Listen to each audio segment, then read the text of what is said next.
present I'm Sorry I Haven't a Clue, the antidote to panel games.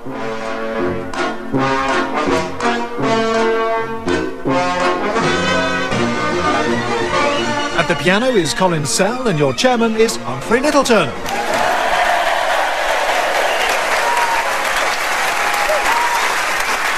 Hello and welcome to I'm Sorry I Haven't a Clue. You join us for a second week in Blackpool, officially Europe's most popular coastal resort. The first of Blackpool's famous decorative illuminations were erected in Christmas 1912 when Princess Louise opened the Princess Parade. Her Royal Highness was then invited to inspect the 7 miles of bulbs strung on poles until she found the dud one that was stopping all the others from working.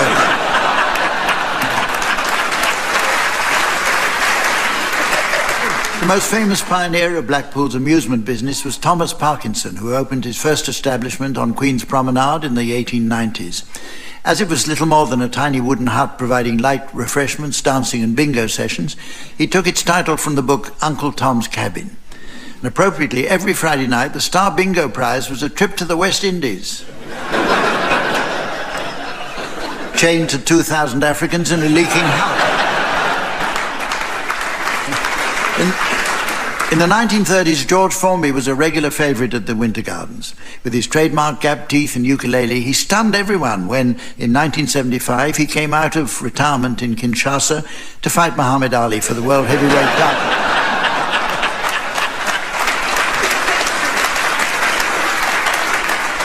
The Blackpool Magic Circle also holds its annual convention here, and this year their special guest speaker was our own Barry Cryer. In a consummate demonstration of the magician's art, the evening climaxed to the amazement of onlookers when the mysterious Marvo made Barry disappear in a flash by asking, "Whose round is it?"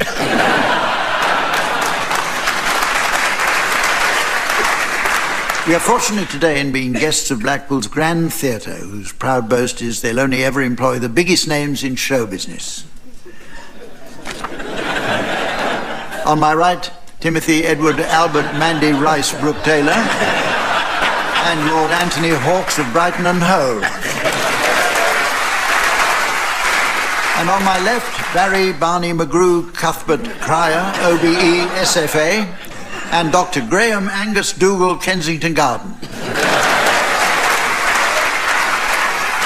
And a big welcome for our delightful scorer, who I'm pleased to report has been larging it up on the Pledgeville Beach this afternoon. The ever-lovely Samantha.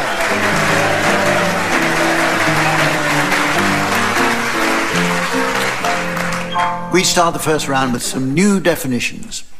The English language is a rich and varied tongue, but that very range of words does lead to some confusion over definition. For example, many people don't understand the subtle difference between confuse and perplex. Well, those of us who had the benefit of a public school education can tell you that confuse means to make unclear or to disconcertingly bewilder, while perplex is a kind of plastic glass.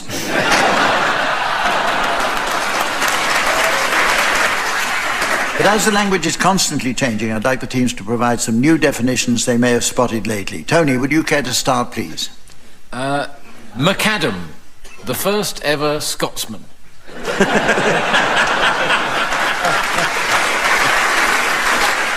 Tim? Polyunsaturated, a dry parrot. Barry? Hors d'oeuvre, women who hang round diesel pumps. Graeme? Carpentry, a way in for ornamental fish.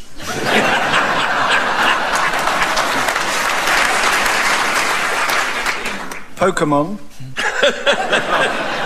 A Jamaican proctologist. Stucco, hitherto unknown Marx brother. Pom-pom, Australian word for English twins. And hedgerow, hedgehog eggs. It's true. Gripe. What Australians make wine from.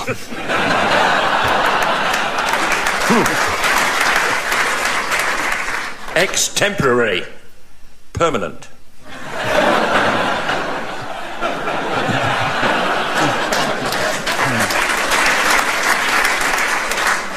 Loophole, a very long lavatory brush.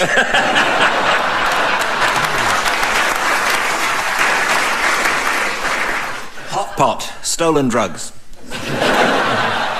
Macaroni, inventor of the pasta wireless.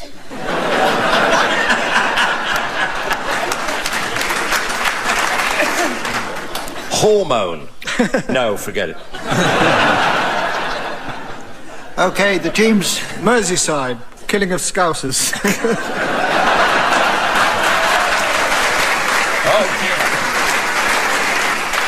OK, the teams are going to sing for us now in the next round. The round is called Pick Up Song, and it's where the teams sing along to a selection of specially chosen, well-known discs. Samantha spends many long hours with the two kindly old gramophone archivists who, as is usual when we visit a seaside town, she's brought along for a day out. As they're particularly keen on the local seafood, Samantha treats them to a special meal, and they both sit in eager anticipation as Samantha flits about with her hostess trolley and hands round their winkles.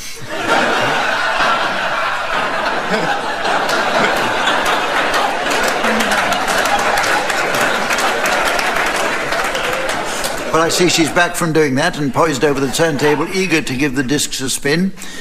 So you should sing along, teams, until at my signal Samantha turns the volume down. You must continue singing, and if when the music returns you're within a gnat's crotchet of the original, I'll be awarding points. And for the benefit of those who can't sit through a half-hour show without recourse to mindless bellowing, what do points mean? This week's prize is just the thing to delight the stylish man about town who enjoys designer-label luxury at bath time. It's this fabulous pair of Gucci loafers. OK, we'll start with you, Barry. Would you please accompany George Formby singing with My Little Stick of Blackpool Rock?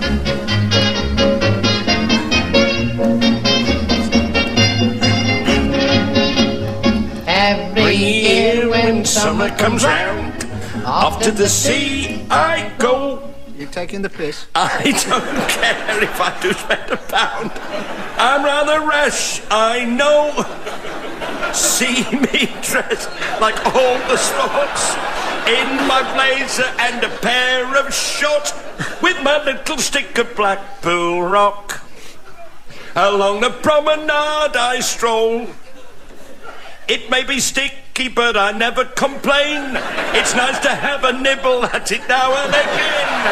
Every day, wherever I stray, the kids all round me flock. One afternoon, the band conductor up on his stand somehow lost his baton, it flew out of his hand. I jumped in his place and then conducted.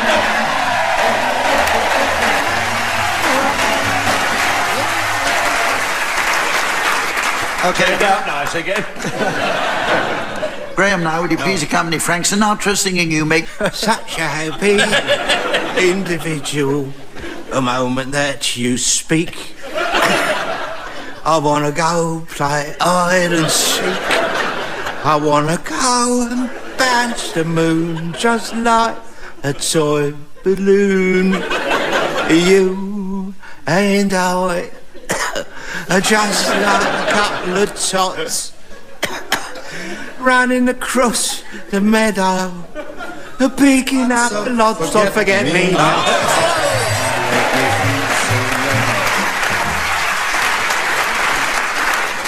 You now, Tim, would you please accompany the Bellamy Brothers with their lovely song, If I Said You Had a Beautiful Body? If I said you had a beautiful body, would you hold it against me?